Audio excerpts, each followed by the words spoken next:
Alright, we have a swatch of terry material here. I've already practiced on it a couple times.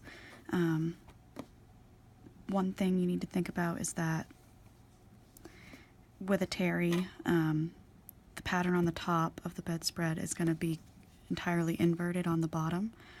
So wherever there is a loop on top, there will not be a loop on bottom, and vice versa. Wherever there is a loop on bottom, there will not be loop on top.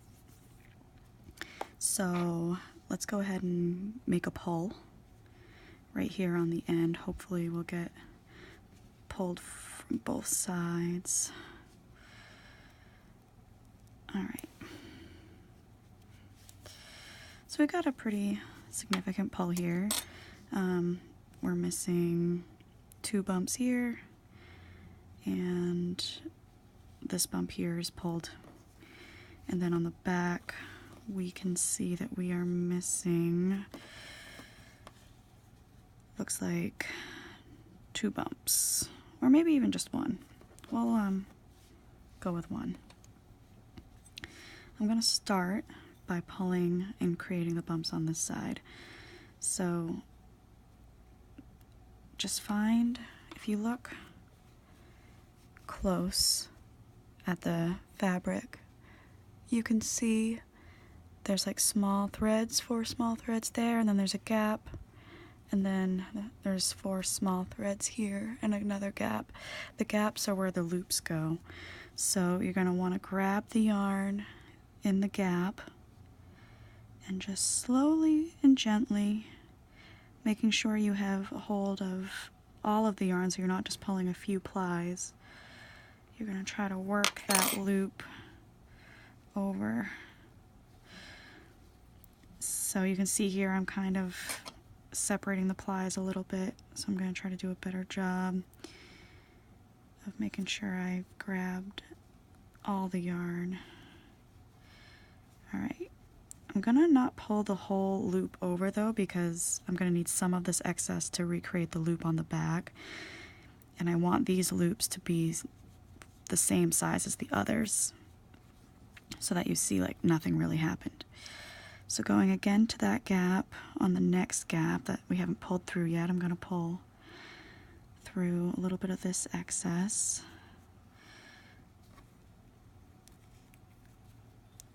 Looks like I pulled that thread a little bit, so I'm going to move it over and just give it a little tug like this, and that tightens it back up. I'm going to give a little more height to that bump, and that one looks pretty good, so we'll see. Now what I'm going to do is I'm going to push, we have this loop left but our other bumps are on the back, so I'm going to push through to the back some of this excess here. It might take a second to really get it going.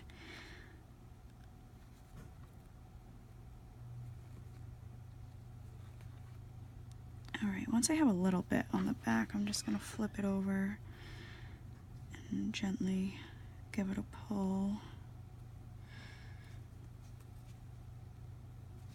Oops.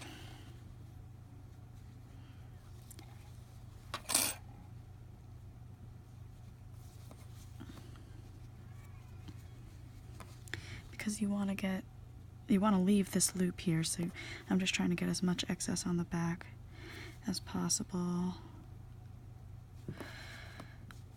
Still a little long, so there we go. Still a little long. Grab a little more. It's not too bad. I'll just give it another gentle tug. I think that's probably about the right height. So the front has all of its bumps again.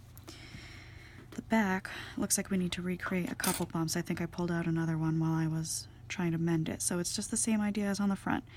You really want to make sure now that you're holding that tight so that you're not pulling out the bumps you just made on the front. So there's that. We have this bump here, and if you look closely, you'll see the gap between the four threads. Gap, 4 threads means we're missing another bump, and we have a little bit extra on the pole to work with. So just grab it ever so slightly, pull that over.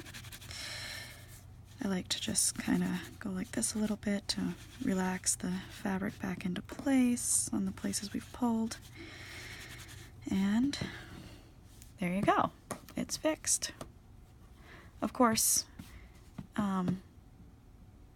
the fabric's been played with, so it might be a little bit more delicate than it was originally, but as you can see, for the most part, it is like new. I mean, I also practiced on these 2 rows up here earlier, and it's pretty hard to tell that anything even happened. So that's how you fix a pole in a terry bedspread.